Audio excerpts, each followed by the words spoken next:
I, 19, female, grew up really poor, seriously poor. My dad lost his job during mass layoffs in his company just a few months after my older sister Stella, fake name, 24, female, was born, and my mother was a stay at home mom, so she never had any money of her own to begin with. He took up another job, but it paid significantly less. That's where the struggle began, apparently, and then 5 years later, I was born.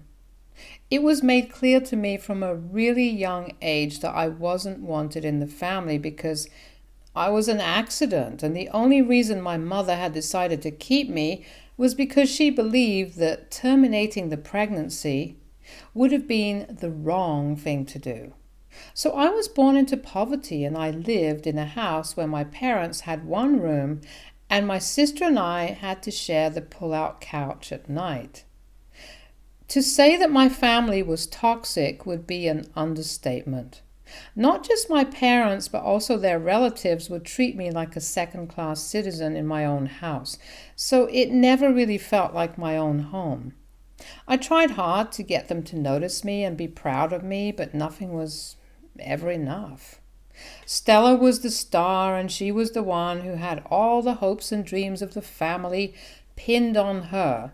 But to put it bluntly, she really didn't work half as hard as I did, so her grades weren't that great either. Despite that, she was the star and I was a nobody simply because my parents just refused to look at me as anything other than a burden. There was another person who was treated the same way by my family, and that was my cousin Sam. He had a good few years with me, almost 8, and yet he was treated just like I was, which made me realize that my family's behavior wouldn't change with time. He was my maternal aunt's son who had lost her husband to a heart attack when he was young and was living off of whatever he'd left her. She hated Sam because he couldn't hold down a job for more than 3 months because he was always too distracted and lost. I can't blame the guy because he was a musical genius, and I actually really liked Sam because despite being so much older than me, he treated me with respect and would talk to me like an adult. Whenever my aunt would come over, we would talk to each other and try to forget the fact that our families hated us.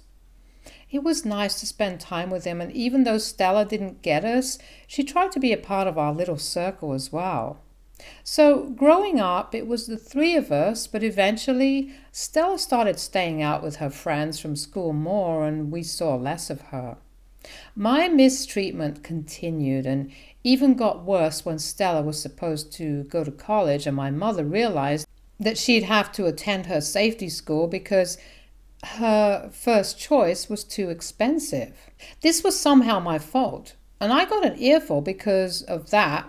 But when I tried to defend myself, my mother actually slapped me right across the face and nobody said anything about it. I'd been hit before, but they'd just be little raps on the knuckles or a slap on the back of my head if I wasn't paying attention. Never a full-blown slap, so that was shocking for me. But I learned to keep my mouth shut after that.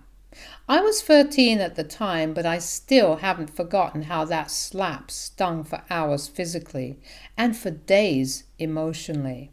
Stella graduated with decent grades 3 years later and was about to start her first job but couldn't, since she found out that she was 6 weeks pregnant at the time.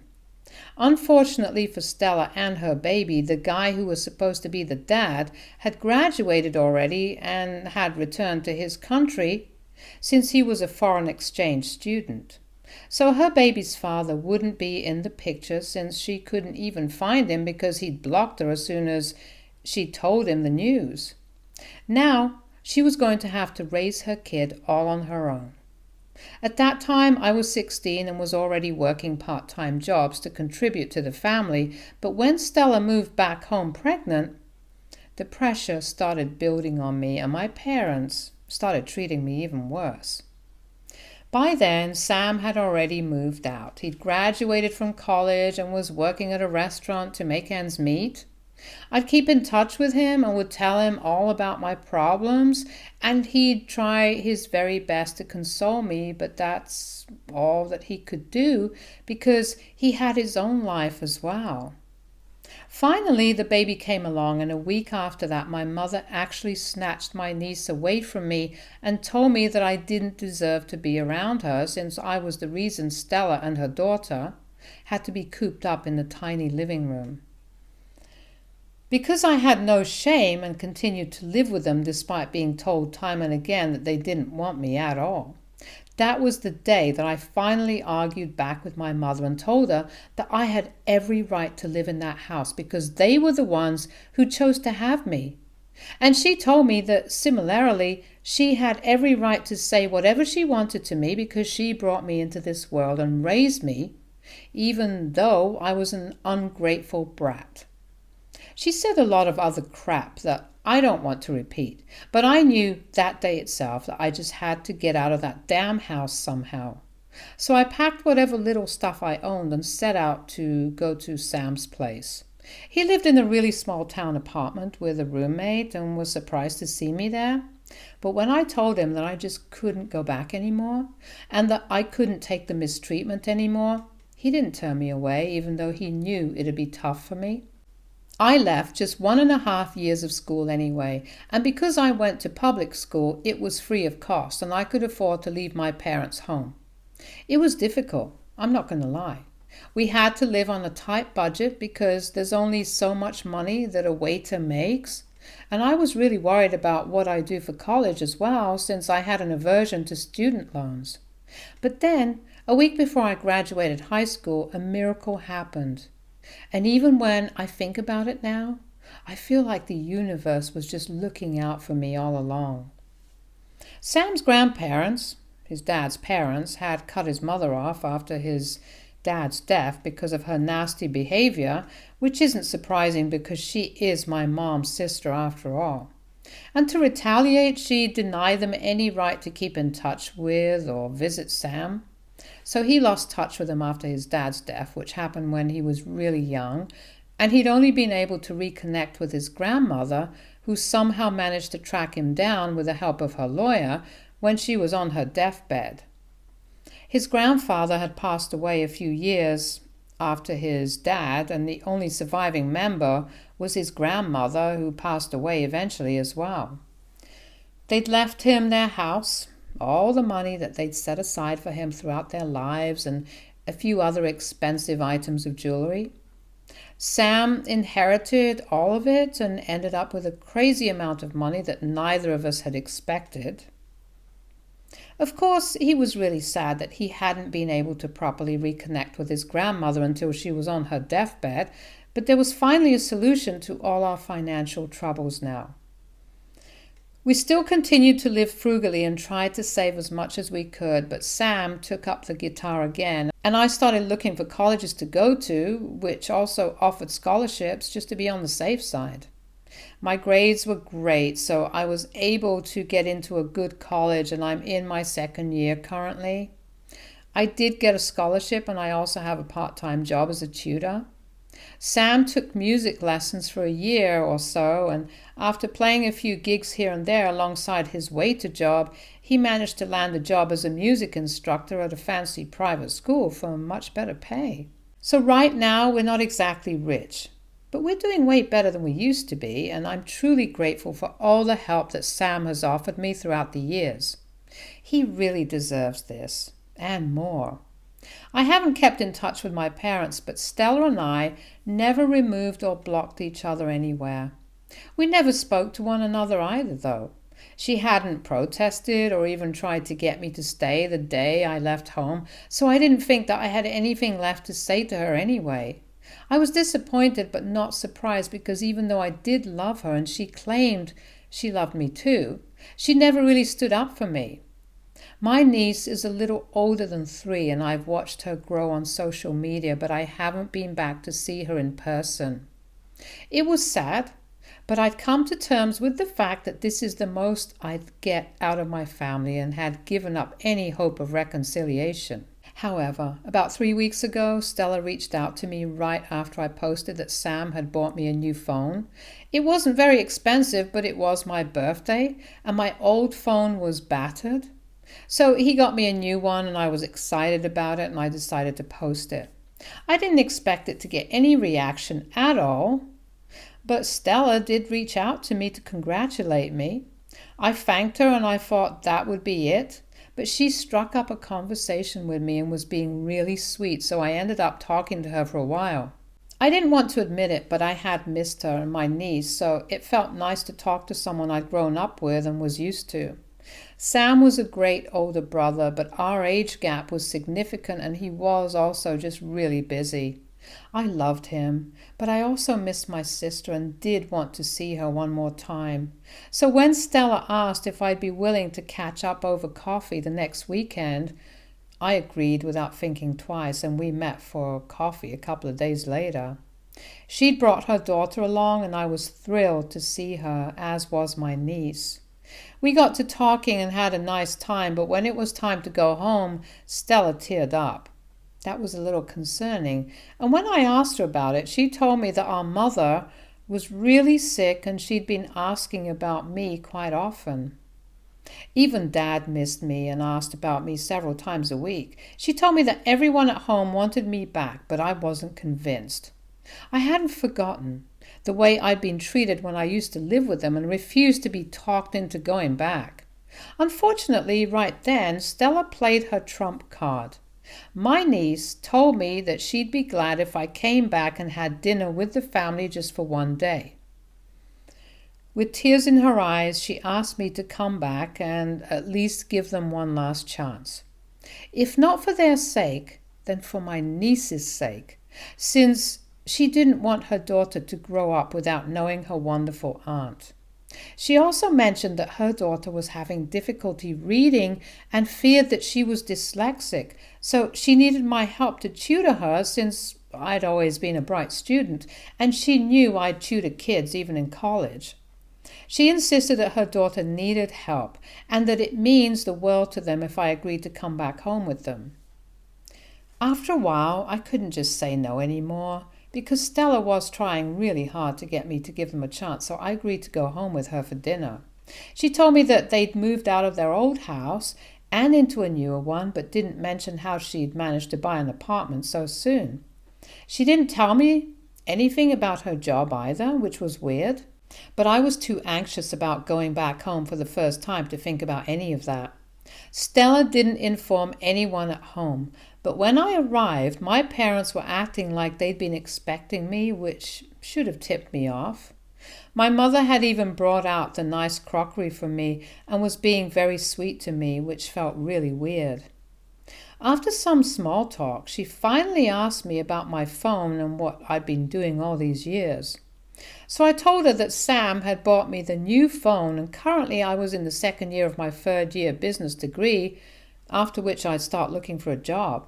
I told them that I was living with Sam now, but didn't elaborate, and they didn't seem to care either, because the very next thing that my mother brought up was that they'd had to sell the old house we used to live in because times were getting hard, and were currently living in this apartment on rent. Even my aunt, Sam's mother, had sold her house, and they were all living together in this small apartment.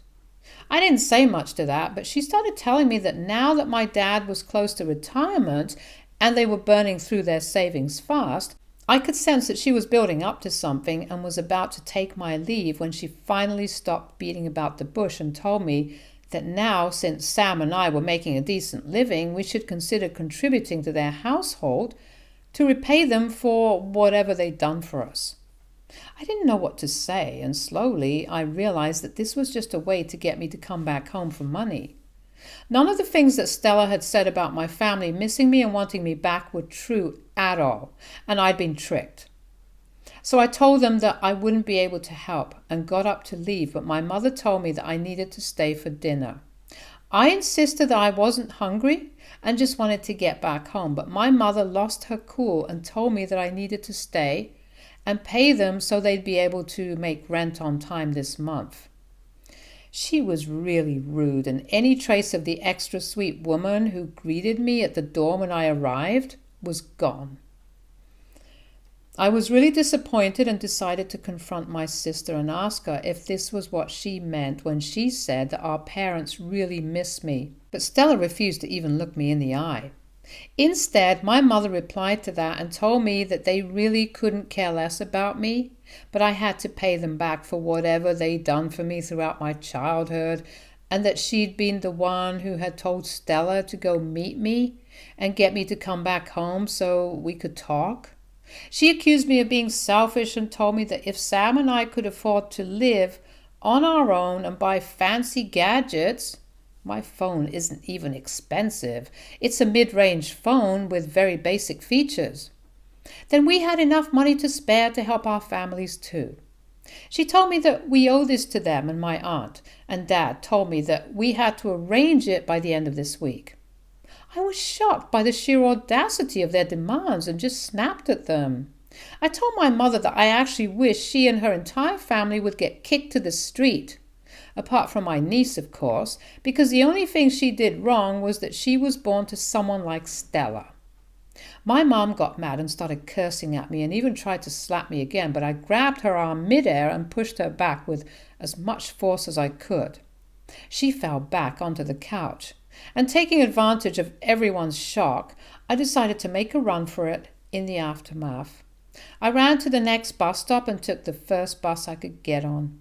Thankfully, nobody followed me and I was able to get home safely. Sam hasn't been in touch with his mom ever since he left home, and I haven't told him about any of this because I'm scared he might be disappointed in my weakness and stupidity, and even worse, Stella sent me a message about how awful I'd been to our family and accused me of physically attacking them. It was literally self-defense, but I should have known that they'd find a way to use it against me somehow. My mother probably even tried to hit me so that she'd somehow get a reaction out of me and instigate me, essentially. Now I don't really care about any of them, but Stella told me that they really need the money as soon as possible because they'll be kicked out otherwise, and she doesn't want that life for her daughter. She's working as a babysitter, so that barely covers the bills, and everyone else has already pulled their money to be able to pay the bills and cover their expenses for the past couple of years, but they just couldn't do it on their own. I don't want to help them out at all, but I also don't want my niece to suffer. It's been a week and I still haven't done anything about any of this. I haven't told Sam and I haven't been able to decide whether to help my family or not. If I'm being honest, I'm not inclined towards giving them money because they haven't done jack for me like they're claiming, apart from making my life a nightmare that I had to escape a few years ago. They were all toxic as hell and didn't have any respect for anyone at all. But now that Sam and I were finally doing well, they were here to claim their share even though we owe them nothing. It doesn't seem fair, and I don't think they're entitled to anything at all. So AITA for not wanting to help my toxic family, including my 3-year-old niece out, with money after they mistreated me for years growing up, but are now on the verge of homelessness? Update 1. Hey, so I decided not to help them. And I also told Sam everything that had happened last week, like everyone here had told me to. Luckily, he was nice about it and didn't make me feel stupid for falling for Stella's little act at all. He told me that it was natural for people to miss their families no matter how toxic they were, simply because that's what we'd been used to for the longest time, and had been taught to believe that we owed them love and affection no matter how they treated us just because we were connected by blood. But it's a process to unlearn these things, and I'll get there somehow. He comforted me and reassured me that I wasn't a terrible person for not wanting to help my family. They're using my niece to play the victim card, but I don't need to help them if I feel bad for her. If they do get evicted and end up being homeless, then I can just call CPS and get them to rehome my niece if that's what I want for her. But the bottom line is, I don't need to feel guilty for turning them away when they ask for help, and that helped because I've been feeling immensely guilty about everything. Thanks to everyone who commented on my post too. It was really kind of you guys to try and comfort me. And it did help to know that I'm not the only one out there who's had a childhood like this. It's sad, but it's also comforting to know that I'm never on my own. Update 2. Sam and I have been trying to forget about that whole episode that happened with our families 2 weeks back. But unfortunately, Stella just won't let go and keeps texting me relentlessly. I've tried blocking her, but she just started texting me from another number. I even tried to change my number, but then she switched to making fake profiles and started sending messages from those profiles nonstop. Now, I could have deactivated my account altogether, but that just didn't make sense, and Sam agreed. We hadn't done anything wrong, so why did we have to go into hiding like we were the villains here? So I decided to finally respond to her once and for all. I unblocked her number, called her up, and informed her that if she texted me again, that I'd report her for stalking and harassment, and that'd be even worse for her than whatever situation she was in currently. She started arguing with me and accusing me of being selfish to the core, so I decided to remind her of what she'd done to me in the past. She'd never stood up for me because she wanted to continue being the golden child for our parents. She manipulated me and used her daughter to get me to come back home just so that our mother could attack me once more as if my childhood was not traumatizing enough.